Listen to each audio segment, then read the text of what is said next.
Nick, why do you think 60% of properties, according to Rightmove, sell with the second estate agent?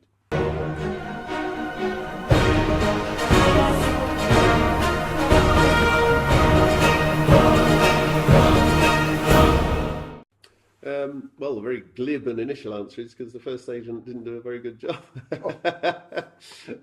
And that can be summarised or probably wrapped up in a number of different ways. They've either overvalued it, and they've not marketed it correctly, and they've not made use of all the portals that are available and tried to use one instead of 2 or 3 to try and reduce costs. They're not open, weirdly, when people ring up to try and arrange a viewing to buy the house. Okay. And it can be a whole host of all those reasons, which is why the right buyer is not able to get through the front door to go and view the property, so of course it doesn't sell. So when the second agent comes along, there's an opportunity then to look at the pricing. So was it overvalued initially, and that's what's caused the problem? Was it marketed correctly across all the right kind of channels? And was there appropriate time for those buyers to gain access to the property? And critically, who did the viewing when those buyers turned up? Because I don't want to be disrespectful to anyone, but not all vendors are really the best people to sell their own house. Well, quite often they'll point out all the bad things, won't they? Exactly, yeah.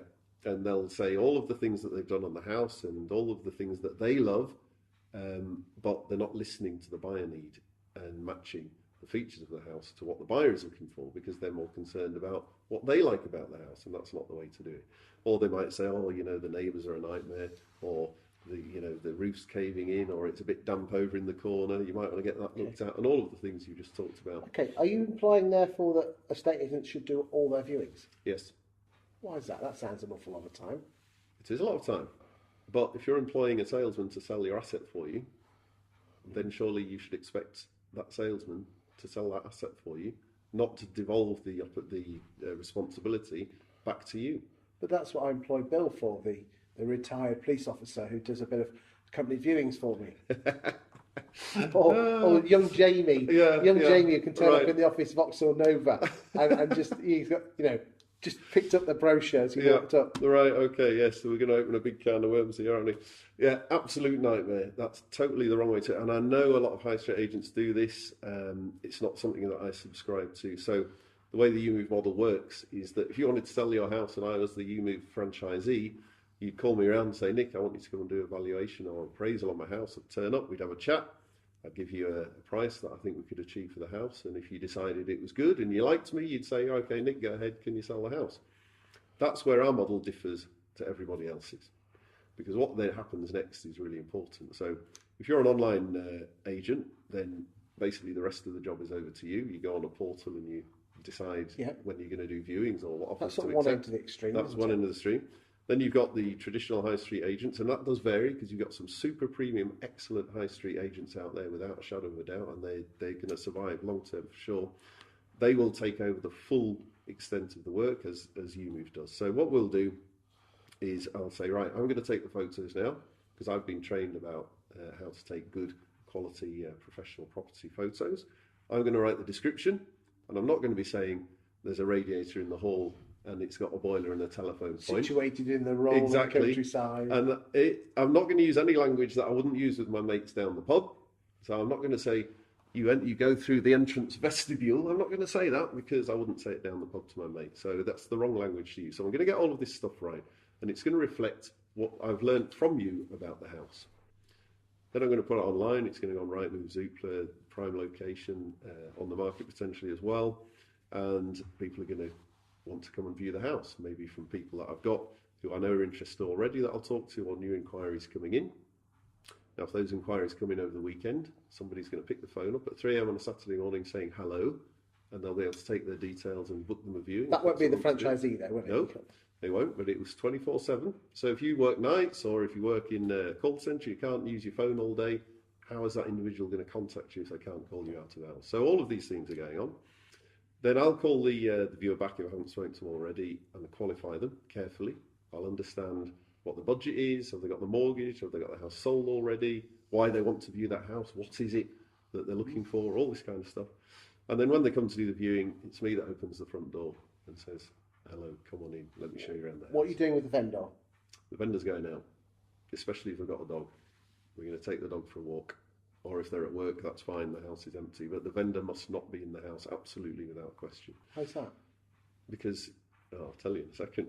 Very good point. So I've welcomed the viewers into the house, and I've structured the viewing according to what they're looking for. So if they want a big back garden, we'll start in the big back garden. If they want a massive kitchen, we'll start in the kitchen. You get the idea.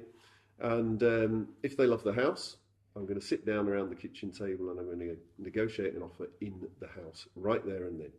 That's why the vendor can't be in their house, because they can't be in earshot. Surely that's a bit hard to sell, isn't it? If they want the house, they're going to make an offer. If they don't want the house, let's say they want to go away and think about it, that's absolutely fine. Because let's face it, you can't sell a house to somebody if they don't like it. So there's no hard sell involved. They're either going to go away and think about it, in which case I'll do a quick video tour of the house to email to them so they can remind them what they've seen, especially if they're looking at 4 or 5 in one day. It's a nice touch. Yeah. And then if they don't like it, critically, they're going to be honest with me and tell me why they don't like it.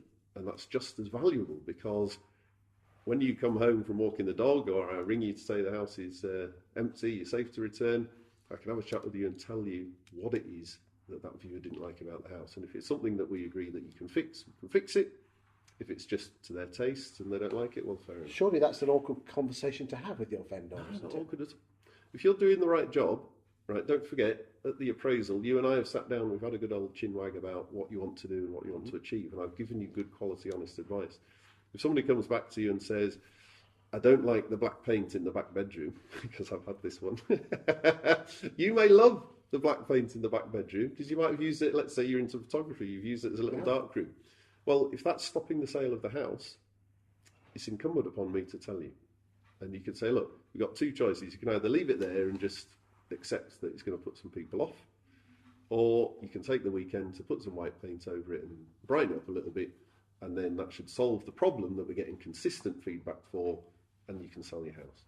But if you do the viewings, and the viewer comes around and says, oh, thanks for letting me view, I love the house, we'll be in touch. Oh, you never know. Noticed. The less they buy, the more they talk. Mm-hmm. That's right. Oh, we'll see. We'll give the agent a call. Yeah. And then you don't get the call. Yeah. Exactly. And then the vendor blames the agent. Precisely, because the agent can't get the real feedback, which is really, really important. So you've employed me. Let's go back to sort of basics here. You have employed me as an agent to sell your house. Every single part of that sales process, if I'm not involved, I'm not doing the best job possible. I'm doing a job, but it's not the best job. And I want to do the best job. And all of the Ewemove franchisees want to do the best job for their vendors, which is why we're the #1 agent in the UK on Trustpilot. Okay, forget Trustpilot. Most of them are made up. They're not. I won't hear such slander. What's your numbers? Okay, what numbers do you want? Forget your Trustpilot. Mm-hmm. What numbers are you hitting from people actually, I don't know, offering through to completion, and even, just listing through to completion, or any other stats you might want to share? Come on. Well, it's simple. Put your money where your mouth is. Okay, that's absolutely fine. So 70% is the number that you should remember. So every house we put on the market, 70% of them will reach completion, not an offer. They will complete. Those are impressive. That's what we do. You're not getting the message out very well on that one, are you? Do you know what? In areas where we have a franchisee operating, and we had a company called 20CI, you probably know them very well, they did some analysis for us so we could look at how we are performing relative to everybody else. Where we have a franchisee operating, we are the fastest growing agent by market share. So where we have a franchisee, we do lots of local marketing. What we don't do is sell houses or market in areas where we don't have a franchisee. Hence why probably the message is not getting out as well, because there's no point in wasting money on that. Correct. So we're not going to obliterate the whole of the country with advertising when we don't have coverage across the whole of the country. Because if somebody rings up in an area that's 30 or 40 miles away from the nearest franchisee, we're not going to sell that house, because we cannot deliver the high service proposition that we deliver if it's miles away. So we're not going to get people to travel 50, 60 miles to do a viewing. That just doesn't make sense. Those are big numbers. Well done. Thank you. Well done. Well, I wish you well, sir. Thank you very much.